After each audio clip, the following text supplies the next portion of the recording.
عین مطابق تھا. ہم نے اپنے دفاع میں ہماری بہادر مسلح افواج نے فیلڈ مارشل عاصم منیر کی شاندار قیادت میں حیرت انگیز پیشہ ورانہ مہارت، بہادری اور فہم و فراست کے ساتھ ایک آپریشن کیا، operation Bunyan Marsoos. Air chief marshal Zaheer Babar Sidhu کی قیادت میں ہمارے شاہین فضا میں بلند ہوئے اور آسمانوں پر اپنا جواب ثبت کر دیا، جس کے نتیجے میں بھارت کے 7 طیارے ملبے کے ڈھیر میں بدل گئے، ان کو دھول چٹا دی گئی.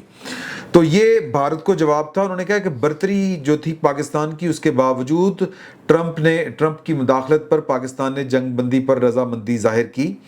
انہوں نے کہا کہ صدر ٹرمپ کی امن کے لیے کوششوں نے جنوبی ایشیا میں جنگ کو ٹالنے میں مدد کی. اگر انہوں نے بروقت اور فیصلہ کن مداخلت نہ کی ہوتی تو ایک مکمل جنگ کے نتائج تباہ کن ہوتے.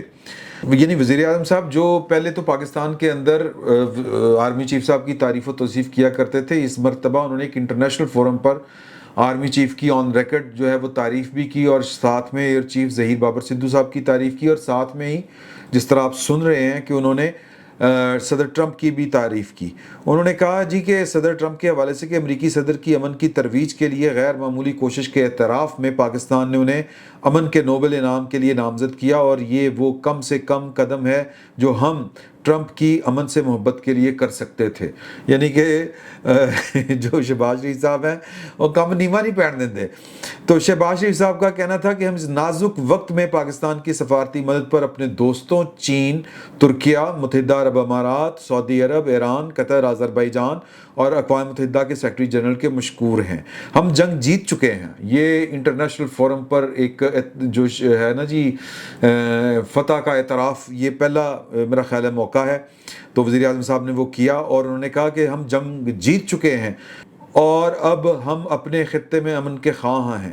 اور میں اس فورم پر اپنی یہ پیشکش دہرانا چاہتا ہوں کہ پاکستان تمام حل طلب معاملات پر بھارت کے ساتھ جامع مذاکرات کے لیے تیار ہے.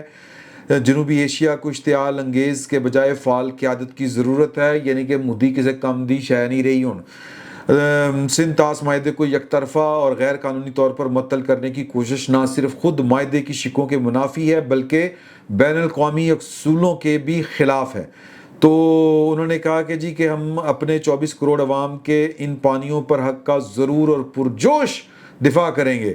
یعنی کہ اگلی دھمکی بھی لا دی تھی وہ جو پاکستان اپنے کیا نام ہے بلاول بھٹو زرداری صاحب سے لے کے آرمی چیف اور D G I S P R اور وزیر اعظم اور وزیر دفاع، یہ سارے جو یک زبان ایک بات کرتے ہیں کہ پانی روکا تو پھر میزائل ہم چلائیں گے، جنگ ہم لڑیں گے. یہ انہوں نے سفارتی لب و لہجے میں وہ والا اپنے عزم کا اظہار کر دیا ہے.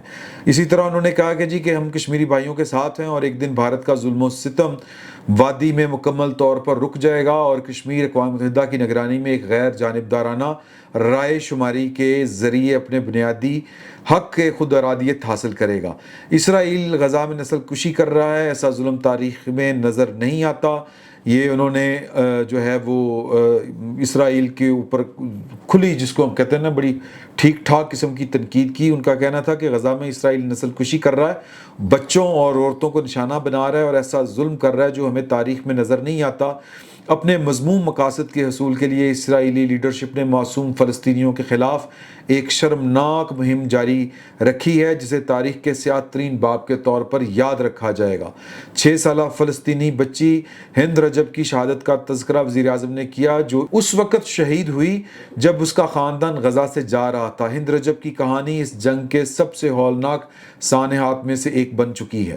ہم سب نے اس فون کال پر اس کی کامتی آواز سنی جو ننھی ہند نے اسرائیلی حملے کے دوران زندہ رہنے کی جدوجہد کرتے ہوئے کی تھی. بڑے المناک واقعات ہیں. اور وزیر اعظم صاحب نے غزہ میں جنگ بندی کا راستہ تلاش کرنے کے اوپر زور دیا. اسی طرح افغانستان کے اوپر انہوں نے کہا کہ ہم امید کرتے ہیں کہ وہ دہشت گردوں کے خلاف کارروائی کرے گا کیونکہ اس کی سرزمین پاکستان کے خلاف استعمال ہو رہی ہے اور انہوں نے جو ہے وہ نفرت انگیزی کی کوئی گنجائش نہیں، اس کا بھی کہا. بھارت کی ہندوتوا سمیت دیگر نظریات پوری دنیا کے لیے خطرہ اور اسلام فوبیا کے حوالے سے بڑھتے واقعات کو بھی روکنا ہوگا. موسمیاتی تبدیلیوں کا بھی انہوں نے ذکر کیا. بڑی جامع تقریر تھی وزیر اعظم صاحب کی. اور آپ یوں سمجھیں کہ انہوں نے 2 جو اتحادی ہیں ان کو ٹارگٹ کیا، ایک بھارت کو اور ایک اسرائیل کو. تو اسرائیل کے وزیر اعظم جب تقریر کے لیے آئے تو ہال جو ہے وہ خالی ہو گیا، دنیا کے بیشتر ممالک نے بائیکاٹ کر دیا، اور وہ جو ان کا روایتی جوش خطابت ہوتا ہے وہ انہوں نے اسی کو ڈرامہ وائز جاری رکھنے کی کوشش کی۔ ان کا خطاب جو ہے وہ ان کی انٹیلیجنس ایجنسیوں کی مدد سے غزہ کے حماس کے لیڈروں کے موبائلز تک نشر ہو رہا تھا، غزہ کے علاقے میں لاؤڈ سپیکر لگا کے وہ نشر کیا جا رہا تھا۔ وہ ثابت کرنا چاہ رہے تھے اور وہ تانے دے رہے تھے ان لوگوں کو جنہوں نے فلسطین کی آزاد ریاست کو تسلیم کیا، جن ممالک نے کیا، کینیڈا، برطانیہ، فرانس اور پرتگال اور دوسرے تیسرے ممالک جنہوں نے حالیہ دنوں میں اس کو ایک ریاست کے طور پہ تسلیم کیا۔ انہوں نے کہا یہ ظلم کا حصہ بن گئے ہیں، اور ظلم وہ کہہ رہے ہیں یہ ہمارے اوپر ہو رہا ہے، اور جب تک یرغمالیوں کو رہا نہیں کرے گی حماس، ہم پیچھے نہیں ہٹیں گے۔ چلیں برحال یہ دیکھیں گے، لیکن ادھر ان کا خطاب چل رہا تھا اور ادھر واشنگٹن ڈی سی میں، یعنی وہ کہہ رہے تھے ہم نے چھوڑنا کسی کو نہیں، ان کے کہنے کا مطلب یہ تھا۔ تو ادھر جو ہے وہ ٹرمپ کہہ رہے تھے کہ جی غزہ کے حوالے سے ہم نے ایک پلان تیار کر لیا ہے، امن کا وہ منصوبہ ہے اور اس کے اوپر عمل ہوگا۔ وہ کیا ہے وہ ہم اگلے کسی ولاگ میں ڈسکس کریں گے۔ تو جناب یہ وزیر اعظم صاحب کے معاملات تھے اور اسرائیلی وزیر اعظم صاحب کی بات تھی۔ اب جو ہے وہ کچھ ذکر ہم عمران خان صاحب کا کریں گے۔ آج ان کی پارٹی جو ہے وہ پشاور میں ایک جلسے کا انعقاد کر رہی ہے، اور یہ جلسہ عمران خان صاحب کی رہائی کے لیے، اور رہائی سے زیادہ وہ اب تو دیتے ہیں جی کہ ایجیٹیشن، اور ملک میں جو ہے وہ قانون کی اور آئین کی بالادستی کے ٹکوسلے وہ لے کے چل رہے ہیں، لیکن اصل جو ان کا مدعا ہے وہ ہے عمران خان صاحب کی رہائی۔ آج وہ کتنا پاورفل اپنا شو کر پاتے ہیں، کیونکہ یہ ان کے اس اپنے صوبے جہاں پر ان کی حکومت ہے وہاں پر شو ہو رہا ہے، نہ کوئی روکنے والا ہے، نہ کوئی ٹوکنے والا ہے، نہ کوئی گاڑی کو پکڑنے والا، نہ لوگوں کو گرفتار کرنے والا۔ تو اس کے باوجود وہ کتنا بڑا جلسہ کر پاتے ہیں، یہ ان کی پاپولیرٹی کا بھی ایک طرح سے ٹیسٹ ہوگا۔ اگر انہوں نے بڑا جلسہ کر لیا تو اپنی حکومت ہے، لوگوں نے کہنا کہ جی یہ تو پھر کوئی بھی کر سکتا ہے، زبردستی آپ لوگوں کے حکومتی وسائل، ریاستی وسائل استعمال کر کے لوگوں کو نکال سکتے ہیں، لوگوں کو آپ پیسہ بھی لگا سکتے ہیں، بہت کچھ کر سکتے ہیں، ٹرانسپورٹیشن سے لے کے دیگر معاملات تک گھروں سے باہر نکال سکتے ہیں، وہاں پر آپ کی حکومت ہے، سیدھی سی بات ہے۔ لیکن اگر یہ جلسہ اپنے سائز میں چھوٹا ہوا تو سر پت اتر جانی ہے پاکستان تحریک انصاف کی اور عمران خان صاحب کی پاپولیرٹی کی بھی۔ تھوڑے چند گھنٹے رہ گئے ہیں، آپ کو لگ پتہ جائے گا، شام تک اس کی بھی خبر آ جائے گی۔ باقی عمران خان صاحب کے وہی ڈھاک کے تین پات، ان کا وہی وہ جو چیکو رولا ہے وہ جاری ہے۔ میرے خلاف بنائے گئے جھوٹے کیسز کے ٹرائل بھی کسی قانون یا رول کے مطابق نہیں چلائے جاتے۔ گزشتہ 2 سماعتوں سے جب سے نام نہاد واٹس ایپ ٹرائل کا آغاز کیا گیا ہے، نہ مجھے کارروائی کی کوئی آواز پہنچتی ہے، نہ ہی میرے وکلا تک میری کوئی بات پہنچتی ہے، اور نہ ہی مجھے جج اور وکلا نظر آتے ہیں۔ کئی گواہوں کے بیانات میری غیر موجودگی میں کر لیے گئے ریکارڈ۔ ایسے ماحول میں شفاف ٹرائل کیسے ممکن ہے؟ یہ میرا قانونی حق ہے کہ میری موجودگی میں ٹرائل چلایا جائے۔ پتہ نہیں یہ کہاں تک باتیں درست ہیں، کہاں تک درست نہیں ہیں۔ 9 مئی کے کیس میں ان کے پاس 2 ہی جھوٹے سرکاری گواہ ہیں جنہیں ہر کیس میں پیش کر دیا جاتا ہے۔ سرگودا کی دہشت گردی کی عدالت کے جج محمد، وہی پرانا پٹ سے آپ عمران خان صاحب چلا رہے ہیں، کوئی نئی بات نہیں انہوں نے کی۔ میں نے بہت ڈھونڈنے کی کوشش کی ہے، اگر کوئی نئی بات ملے گی تو پھر وہ ہم آپ سے آگے کر دیں گے۔ وہی میری بڈھی نال بڑا ظلم ہو رہا ہے، اس کو قید تنہائی میں رکھا گیا ہے۔ بھئی آپ کے چلیں، اللہ تعالیٰ آپ کی مشکلیں آسان کریں، کچھ اپنے بارے میں خود بھی خیال کریں۔ کچھ شہر دے لوگ بھی ظالم سن، کچھ سانو مرندہ بھی شوق سی، تو عمران خان صاحب کے ساتھ تو یہی ہو رہا ہے۔ اچھا جی، اب مہدی حسن صاحب نے خواجہ آصف صاحب کا انٹرویو کیا اپنے پوڈ کاسٹ میں، اور اس پوڈ کاسٹ میں انہوں نے 2 سوال بڑے مزے کے کیے، باقی تو خیر گفتگو ہے سو ہے۔ انہوں نے کہا جی کہ آپ یہ بتائیں کہ آپ کی حکومت کہتی ہے، آپ کہتے ہیں کہ عمران خان صاحب کا ٹویٹر انڈیا سے چل رہا ہے، یہ بات ٹھیک ہے؟ انہوں نے کہا جی بالکل ٹھیک ہے۔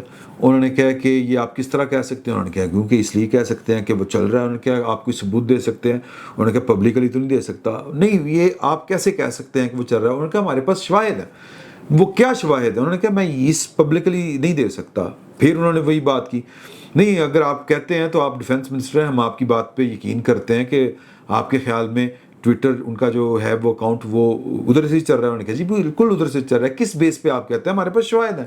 کس کے شواہد ہیں؟ انہوں نے کہا جی یہ انٹیل ہے ہمارے پاس، جو خفیہ رپورٹس ہوتی ہیں یا جو انکوائریز ہوتی ہیں, کیا ان کو کہتے ہیں, انٹیلس کو, انٹیلیجنس رپورٹس, وہ ان کی بنیاد کے اوپر ہمارے پاس شواہد ہیں اور اس لیے ہم کہہ رہے ہیں. دوسرا انہوں نے کہا کہ جی کہ بات یہ کہ دنیا بھر میں تو وزیر خارجہ, وزیر دفاع جو ہوتا ہے وہ باس ہوتا ہے ملٹری کا, تو آپ باس ہیں, تو کیا عاصم منیر صاحب زیادہ طاقتور آدمی ہیں یا آپ طاقتور آدمی ہیں؟ اگر آپ دائیں کہیں تو کیا وہ بائیں کہیں تو کس کی بات چلے گی؟ اب اس کا جواب جو ہے وہ بلیک اینڈ وائٹ میں پاکستان جیسے ملک میں جو جس کی زمینی حقیقتیں ہمیں پتہ ہے, اور اس کا خواجہ آصف صاحب نے کھل کے اظہار بھی کیا. انہوں نے کہا یار پاکستان وہ ملک ہے جہاں پر 4 دفعہ مارشل لا لگا ہے, اور یہ ڈیپ سٹیٹ جو ہوتی ہے ہر ملک میں ہوتی ہے, پاکستان میں بھی ہے. تو آپ اپنی جو ڈیپ سٹیٹ ہوتی ہے اس کے ساتھ افہام و تفہیم کے ساتھ چلتے ہیں. انہوں نے کہا نہیں ایگری کس طرح ہوتے ہیں آپ کہ ایک آپ کہیں ہم نے رائٹ پہ جانا ہے اور عاصم منیر صاحب کہیں رائٹ پہ لیفٹ پہ جانا ہے.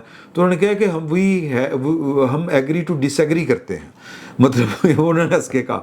تو وہ یہ بات مہدی حسن صاحب جو ہیں یہ اصول و ضوابط اور جو ہے ویسٹ منسٹر ڈیموکریسی دنیا کی جہاں پر ڈیموکریسی جڑیں پر پکڑ چکی ہے, وہ ماڈل ان کے ذہن میں ہے. بھائی پاکستان میں اچھا جن ممالک کا پاکستان کے ساتھ وہ کمپیئر کرتے ہیں آئیڈیلی وہی ہونا چاہیے. ہم اس بات کے قائل ہیں کہ میں نے پہلے بھی آپ سے ہی میرا خیال ہے کہ کل گزارش کی تھی کہ ہمارا تو یہ خواب ہے کہ پاکستان میں سول ملٹری ریلیشن اس طرح کا ہو کہ سول اتھارٹیز جو ہیں وہ ان کی بالادستی ہو, پاکستان کے دستور کی بالادستی ہو. لیکن پاکستان کی زمینی حقیقتیں یہ ہیں کہ پاکستان میں 4 دفعہ مارشل لا لگا ہے. پاکستان کے میں پاکستان کی اسٹیبلشمنٹ, پاکستان کی فوج جو ہے وہ بھائی جان اس کا ایک کردار جو ہے عمل دخل ہے.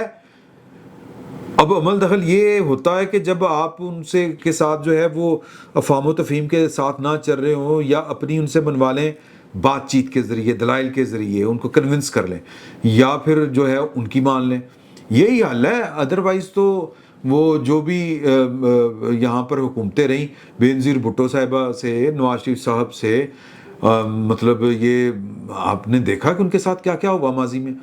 تو آئیڈیلی اس کو اپریشیٹ نہیں کیا جا سکتا. آئیڈیلی جو ہے وہ یہی ہے کہ پاکستان کا وزیر اعظم اور پاکستان کی جو ڈیموکریسی ہے وہ اتنی مضبوط ہو کہ ان کی ہاں میں ہاں ہو, ان کی نہ میں نہ ہو. تو لیکن پاکستان تحریک انصاف کے لوگ جو ہیں وہ اس کے اوپر ٹھٹھا لگا رہے ہیں کہ جی وہ وزیر دفاع صاحب جو ہیں وہ, اور پاکستان تحریک انصاف کے پسندیدہ صحافی بھی یہی بات کر رہے ہیں.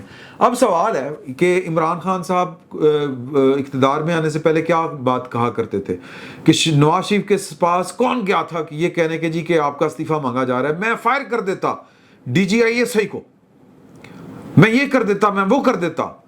پھر جب حکومت آئی تو کہتے تھے کہ یہ تو بڑا اچھا آرمی چیف ہے باجوہ, یہ تو بڑا ڈیموکریٹ ہے, یہ سارے جو ہیں نون والے پیپل پارٹی والے یہ سارے اس لیے خلاف ہیں کہ یہ میری حکومت کا ساتھ دے رہا ہے. پھر جب ان کی حکومت چلی گئی تو پھر وہ جناب جانور ہو گیا, وہ میر جعفر میر غدار ہو گیا. اور پھر جب تباہیاں اس ملک میں آئیں تو پھر عمران خان صاحب کہتے تھے کہ میں تو کچھ کرتا ہی نہیں سی, حکومت تو باجوہ کرتا تھا.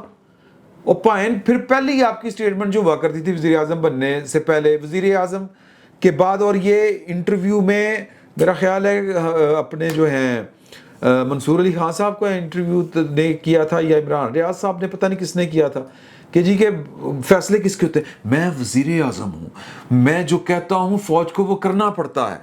بھئی آپ تب جھوٹ بول رہے تھے یا پھر بعد میں جھوٹ بول رہے تھے؟ اوقات کل ملا کے یہ ہے ان کے لیڈر کی, جن کو یہ لیڈر سمجھتے ہیں.